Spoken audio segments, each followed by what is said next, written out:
What happens when justice seems to close one door but leaves another wide open? In 2005, the name Rebecca Rhodes first appeared inside a Kentucky courtroom. She was facing charges that could have changed the course of her life forever. But in a twist that seemed to offer her a second chance, the case was dismissed without prejudice, meaning prosecutors could return, but for the moment, she walked away free. For many, that kind of escape would signal a clean break, a chance to start over. Yet for Rhodes, freedom did not lead to redemption. Instead, her story took a darker turn. Years later, her name surfaced again, but this time, not in an American courtroom. Now she was tied to the cocaine supply network running through Scarborough in the United Kingdom. A woman once given a reprieve in one country had resurfaced in another, caught in the web of organized drug crime. This is the story of Rebecca Rhodes, and how one life crossed from plea bargains to conspiracies. Before Rebecca Rhodes became a name tied to Scarborough's cocaine supply, her first encounter with the law unfolded in Kentucky. To understand how her story developed, we need to step back to who she was before the cases that later defined her. Like many people in small-town America at the time, Rhodes was not widely known outside her community. She lived a life that, on the surface, appeared unremarkable. But in 1999, her choices pulled her directly into the criminal justice system. That year, prosecutors brought forward a serious indictment against her. The charges were not minor. She was accused of possessing methamphetamine, cocaine, marijuana, and a range of drug paraphernalia. In the eyes of the court, this wasn't a case of small-scale personal use. The combination of substances suggested a pattern of behavior that the state was determined to challenge. Facing such a list of allegations, Rhodes stood at a crossroads that could have set the course for her future. Court records show that she eventually reached a plea agreement with prosecutors. Instead of fighting all of the original charges, she admitted guilt to a lesser offense, possession of drugs not in their original container. At first glance, that charge might sound technical, but in plain terms it meant she had prescription medication or controlled substances without the proper packaging or labeling required by law. It was a strategic move that allowed the state to secure a conviction while avoiding the uncertainty of a lengthy trial. For Rhodes, the outcome was far lighter than what might have been expected given the seriousness of the indictment. She agreed to forfeit $50, a symbolic penalty compared to the weight of the initial accusations. In addition, she received a conditional discharge of 60 days. This meant she would not serve jail time as long as she complied with the conditions set by the court during that period. If she stayed out of trouble, the matter would close quietly. This early case highlighted a turning point. On one hand, Rhodes had managed to escape the harsher consequences of her original charges. On the other, the plea deal marked her entry into a legal system that had now placed her under scrutiny. What could have been a wake-up call instead became the first chapter in a longer and more troubling story. More than a decade after her first indictment, Rebecca Rhodes found herself back in the legal spotlight. But this time, not because of new charges. Instead, she was fighting to clear her record. She filed motions asking the court to expunge both her felonies and her misdemeanor convictions. To expunge means to erase or seal criminal records, as if the charges never existed. For Rhodes, the goal was simple: to wipe the slate clean and remove the lasting stain of her earlier cases. But what looked like a straightforward request soon turned into a complex legal battle. The controversy centered on one key detail. Some of Rhodes's charges had been dismissed without prejudice. In plain terms, this meant prosecutors had chosen not to move forward at the time, but they kept the option to bring the charges back in the future. The question before the Kentucky courts was whether charges left open in this way could ever be fully erased. The law offered two different paths. One was Kentucky Revised Statute 431.076, which allows expungement of charges that are dismissed, not prosecuted, or end in acquittal. The other was KRS 431.0078, which gives people the chance to erase certain misdemeanor convictions, but only if they meet specific conditions and wait periods. Rhodes's case touched both statutes, creating confusion over how the courts should apply them. Her attorneys argued that fairness demanded expungement. If charges had not been pursued, why should they linger on her record forever? Yet prosecutors and judges weighed the law differently.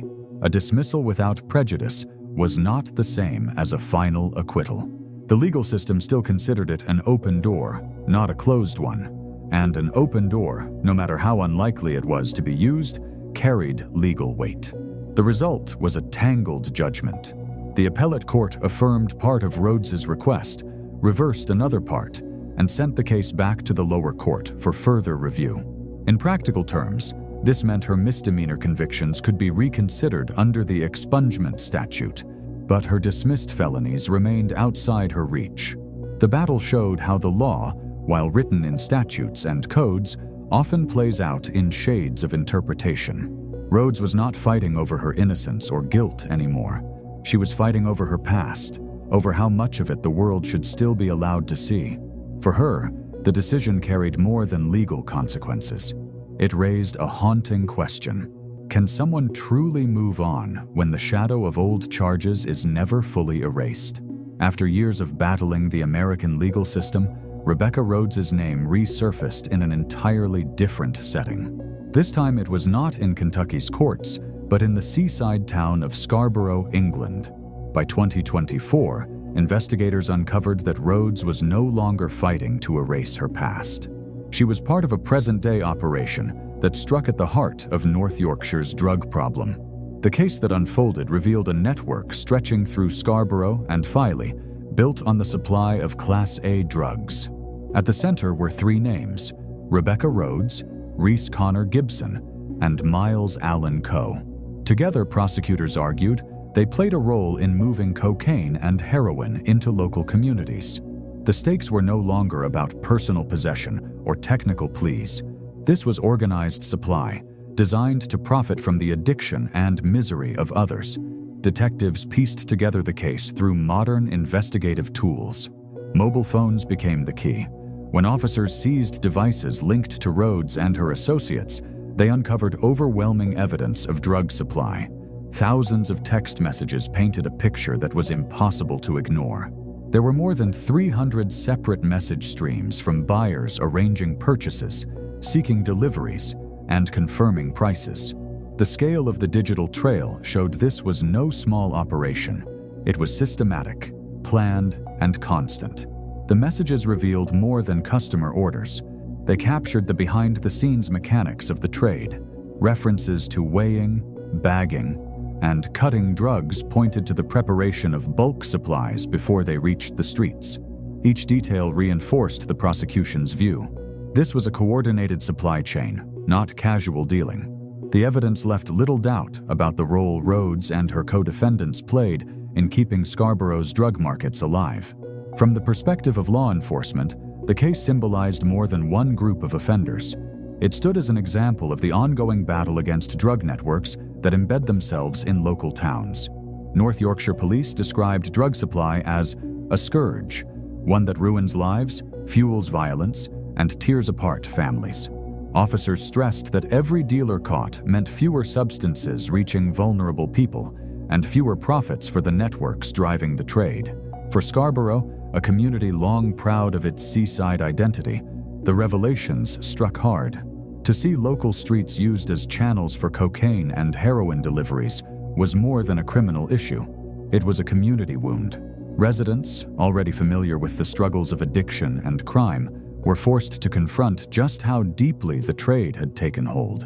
And for Rebecca Rhodes, the irony could not be ignored. Years earlier, she had stood in an American court fighting over whether her past convictions could be erased. Now, in the United Kingdom, her name was tied to a fresh scandal that no ruling could wipe away. The case exposed a dramatic shift, from someone once seeking a clean record to someone accused of feeding an epidemic. The evidence was too detailed to dismiss as coincidence. The phones, the texts, the references to cutting and bagging, it all built a narrative the courts would have to weigh. Unlike the expungement battles in Kentucky, this was not about interpretation of law or technical statutes. It was about hard proof, seized directly from the tools of the trade. The Scarborough case marked the next chapter in Rhodes's story. It was no longer about the possibility of redemption. It was about exposure, an investigative unraveling of a network, and the role she played within it. The Scarborough case did not stand on Rebecca Rhodes's shoulders alone. Two other names became central to the investigation: Reece Gibson and Myles Allen Coe. Each man played a distinct role in the network, and together with Rhodes, they formed a chain that prosecutors said brought cocaine and heroin onto local streets. Gibson's role was shaped by concealment and communication. Investigators found he operated under different aliases and was constantly changing his phone numbers, a tactic designed to keep police guessing and make it harder to link him to repeated activity. Yet despite these efforts, the evidence told a different story. Each new number led back to the same pattern: messages tied to drug deals, contacts with Rhodes, and the steady flow of arrangements with buyers. The constant switching may have slowed investigators, but it could not erase the trail he left behind. If Gibson was the one maintaining the web of communication, Coe emerged as the supplier. The evidence tied him directly to Rhodes through hundreds of messages. These texts showed coordination in sourcing and distributing drugs, from discussing quantities to timing deliveries. Investigators described the exchanges as proof of a structured partnership. Coe's involvement was not casual or peripheral. It was central to the way the network functioned. His role gave the operation consistency, while Rhodes and Gibson handled the flow of contacts and customers. When the case came before the courts, the sentences reflected the seriousness of their actions. Myles Allen Coe received a prison term of 5 years, a clear indication of the weight placed on his role as supplier. Reece Gibson was sentenced to 2 years and 4 months, acknowledging his involvement while recognizing his role as less central than Coe's. These sentences demonstrated the court's determination to send a message about the dangers of supplying Class A drugs, particularly in small communities already struggling with the impact of addiction. For Rhodes, the outcome was still uncertain at the time. While her associates faced their fate, she remained in the balance, awaiting sentencing. This uncertainty added another layer to the unfolding drama. For the prosecution, her involvement was as critical as the roles of Coe and Gibson. For the community, the question was not just about punishment, but about accountability, whether those responsible for fueling Scarborough's drug market would face full consequences. The story of Gibson and Coe highlighted how no network operates alone. Each link depends on the other, and once exposed, the entire chain is forced into the open. The story of Rebecca Rhodes cannot be told without looking at the damage caused by Scarborough's drug supply chains. Her involvement was not only a matter of personal downfall, but part of a wider pattern that left entire communities struggling with the consequences of addiction, violence, and fear. Scarborough and nearby Filey, once viewed as quiet seaside towns, became hotbeds of concern as residents began to notice unusual patterns in their streets. Families complained about strangers visiting homes at odd hours, public spaces being taken over by drug activity, and the erosion of a sense of safety that once defined these towns. North Yorkshire police had long warned the public about the telltale signs of drug dealing in their neighborhoods. Cars arriving briefly and leaving, homes with a constant stream of visitors, or young people suddenly having large amounts of cash or expensive items. These warnings were not abstract advice. They were drawn from daily experiences on the ground. Officers emphasized that drug dealing does not just destroy users' lives, it reshapes the character of entire communities, making residents wary of going out at night or allowing their children freedom. In Scarborough, such warnings were amplified by the steady presence of networks that recruited vulnerable people, often using intimidation or coercion. The Rhodes case reflects a wider tension between legal principles and social realities. On one hand, criminal justice systems in both the UK and the US recognize the idea of rehabilitation. Mechanisms like record expungement or early release aim to give offenders a chance to rebuild their lives. But in practice, when individuals remain embedded in the same networks, the cycle of crime is hard to break. In the eyes of the community, Forgiveness on paper does little to stop the harm they experience daily. For many residents of Scarborough and Filey, the problem was not only that Rhodes had offended, but that her actions represented a pattern of repeat involvement in the same damaging trade. This raises uncomfortable questions about how laws designed to protect fairness may clash with the lived reality of communities. Expungement can clear a record, but it cannot erase the memories of neighbors who witnessed their streets changing or the fear that lingers long after arrests are made. Rhodes's story is a window into that conflict. It highlights the gap between the courtroom's language of justice and the raw experiences of those living next to drug houses or watching young lives wasted in alleyways. In Scarborough, the Rhodes case became more than a headline. It became a symbol of how deeply drug supply networks can dig into small towns, and how the law's attempts at second chances may fall short when offenders remain tied to the same destructive paths. For the community, the lesson was clear. The fight against drugs is not only about punishment or forgiveness, but about addressing the roots of why these networks thrive in the first place. Rebecca Rhodes's story is one that begins with a courtroom decision thousands of miles away, yet its consequences would eventually be felt in the narrow streets of Scarborough. In 1999, she stood before a judge in Kentucky and agreed to a plea deal. At the time, it may have seemed like a way out, a chance to minimize the weight of the charges she faced. But that decision marked the start of a path that would follow her for decades. What appeared as a legal formality in the United States became the shadow that later stretched across the UK, where Rhodes found herself caught in another web of crime. Her trajectory forces us to look closer at the lasting power of judicial choices. A plea deal is supposed to balance accountability with efficiency. It is meant to bring closure to a case while offering an offender the opportunity to move forward. Yet, for Rhodes, it was less a moment of closure and more the opening chapter of a life that never truly broke free from criminal networks. By the time she became involved in Scarborough's drug supply scene, the echoes of that 1999 deal were still shaping her story. What stands out most is the way Rhodes' personal history became tied to broader failures in the justice system. Her past was not erased by expungement or softened by second chances. Instead, it seemed to merge with a cycle of repeat offenses, connections, and opportunities for relapse into crime. The law gave her room to rebuild, but in practice, that space was filled not with reform, but with further entanglement. It is here that the divide between legal theory and lived reality becomes stark. For the communities of Scarborough and Filey, Rhodes's record was not a matter of paperwork or courtroom transcripts. It was a lived experience, reflected in the dealers on their corners and the fear that spread through neighborhoods.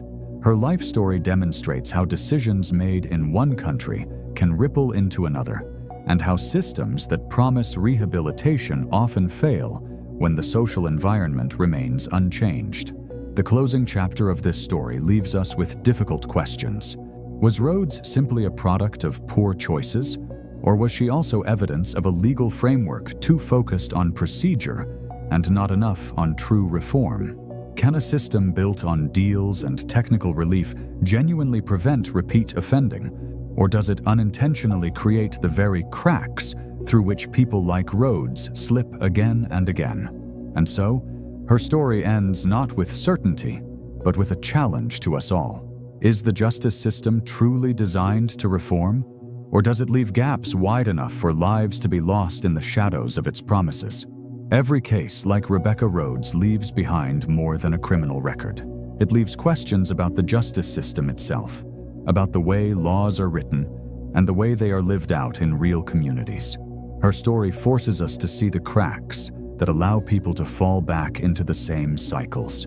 And those cracks don't just affect the individual, they affect entire towns, entire families, entire generations. The question we must ask is simple but heavy. Do we believe the system works? Does it reform, or does it recycle? Each time someone slips back into crime, it is not just their failure. It is ours too, if we continue to accept a system that promises change, but too often delivers repetition. This is not just about Rebecca Rhodes. It is about the countless names we never hear, the quiet cases that never make the headlines, the people who serve their time, yet find themselves drawn back into the same networks because the system never truly broke the chain. We, as a society, must decide. Do we settle for a cycle that repeats? Or do we demand a system that truly rehabilitates? Do we look away from the communities left to deal with the consequences? Or do we finally face the reality that the law is only as strong as its ability to create lasting change? The answer will shape not only future courtrooms, but the future of justice itself.